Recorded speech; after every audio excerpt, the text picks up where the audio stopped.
I want to start with a paradox, one that might change how you see self-help. There's a whole industry built on one promise. You are the creator of your reality. Believe it. Visualize what you want, align your energy, and the universe will respond. It sounds inspiring, it feels freeing, but today I want to say the part that industry never says out loud. This idea breaks people. And often it breaks the ones who believed in it most. I've known plenty of them. Years of visualizing, affirmations, raising their vibration. Then real pain shows up. Loss, illness, betrayal. And the whole system fails them exactly where it should have held them most. Worse, they start blaming themselves. I visualized it wrong. My energy was on the wrong frequency. I thought the wrong thought, and that's why this happened. That isn't freedom. It's self-blame in beautiful packaging. Today I want to unpack why and offer something quieter in its place, something real. Let's start with what's true in the popular idea, because something is, or it wouldn't be so convincing. What happens to us isn't pure chance.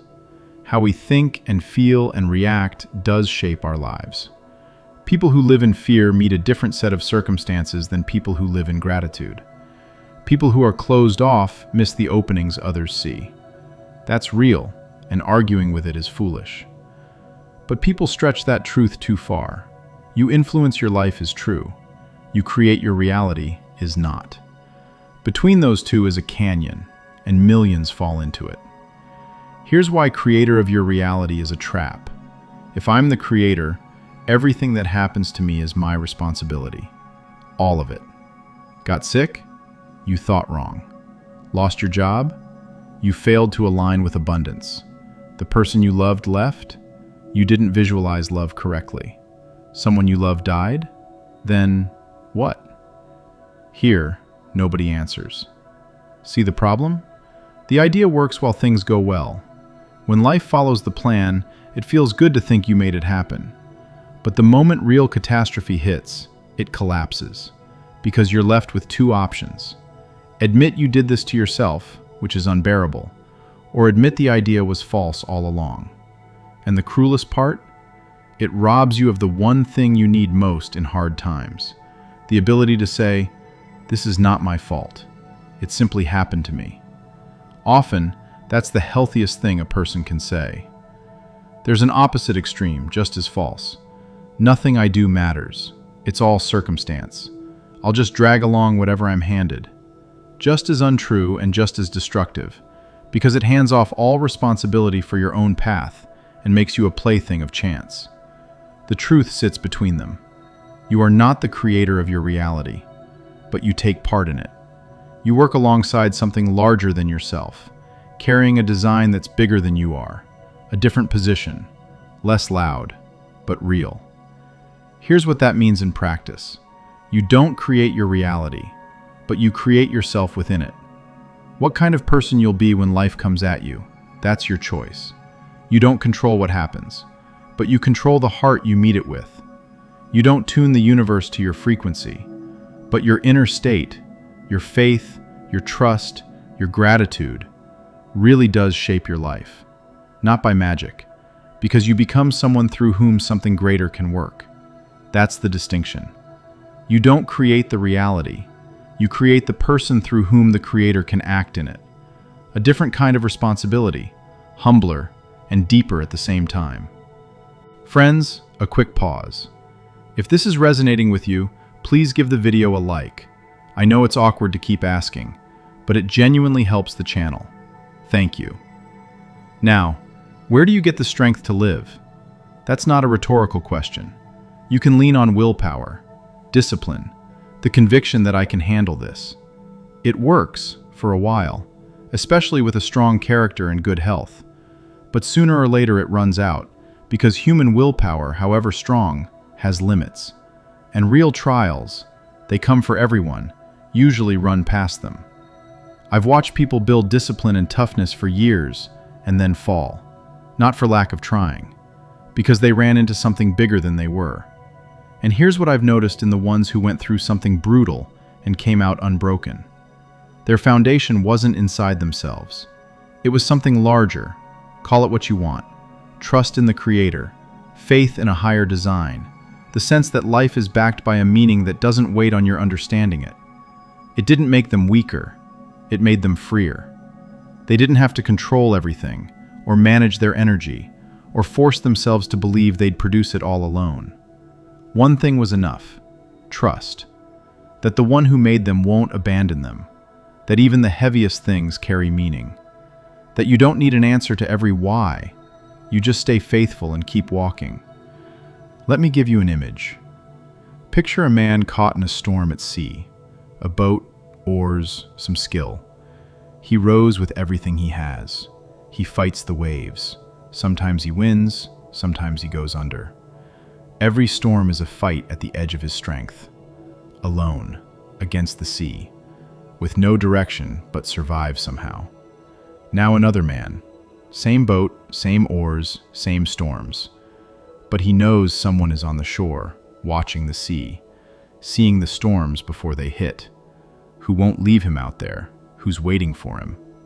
He rows too, sometimes on his last reserves, but not alone and not against the sea, toward home, because he has someone to come back to. A completely different voyage. Not because there's less sea, because there's a direction, and a foundation no storm can cancel. Life works much the same way. You can spend it bailing water out of the boat, or you can row toward a shore that's waiting for you. Let me say something directly, maybe to the most skeptical person listening. I get it. If you've never thought about this, creator and design can sound abstract, or religious, or like a consolation prize for people who can't cope alone. I'm not talking about a religious concept. I'm talking about a practical reality I've watched in dozens of people. The ones who leaned on themselves alone broke more often. The ones with a deep trust in something larger endured what looked impossible to endure. Not magically, no miracles, but they held. I'm not trying to talk you into believing anything. I'm sharing an observation. What you do with it is yours to decide. But ignoring it would be intellectually dishonest. Now, the most important part, the part this whole conversation has been building toward. Hear this plainly, no sugarcoating. You don't need to be the creator of your reality. It's too heavy a load, and you were never built to carry it. You are not God. Admitting that doesn't make you smaller, it makes you larger, because it frees up all the energy you were spending to prop up the illusion of control. You need something else, more modest and far more freeing. You need to become the person you were meant to be. You have a creator, and he has a design for you. Not a rigid, pre-written script. Not it's all decided and there's no room for you. The design is that deeper self placed in you before life buried it under defenses and fears. All the automatic reactions, the learned programs, the "that's just how I am," that isn't you. That's what grew on top. Underneath is someone else. The one the Creator had in mind when he thought of you. Specifically, you. Your character, your depth, your gifts. The road to freedom isn't building a new self by willpower. It isn't aligning your energy. It's a return to your real self, through honesty, silence, trust, and patience. A different road, quieter. Not as flashy as align your energy and attract abundance, but real. And on this road, you're not alone. The one who made you doesn't abandon a person who is honestly searching. That may be the most important thing I'll say today. Change isn't in the technique, the perfect visualization, the morning routine. Change is an honest turning of the heart. The moment you stop straining to be the creator of your life and, for the first time, simply become yourself, trusting the one who placed that self in you. There's more freedom in that than in all the visualizations in the world. More strength than in all the affirmations. More peace than in every attempt to control everything. Short summary. You create your reality sounds freeing, but it breaks people when hard times come. You influence your life. You don't create it. You're a participant, and that's enough. Willpower alone runs out. The people who survive real trials lean on something larger. You don't need to be the god of your life. You need to become your real self, the one you were meant to be. Underneath the programs and masks is the real you, and you can come back to it, not alone.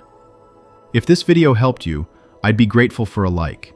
It genuinely helps this young channel grow. And if you're thinking of someone these words might reach, send it to them. No pressure, just a thought. Sometimes the word a person needs comes through someone close. It will help them, and me too. Thank you for being here. Until next time.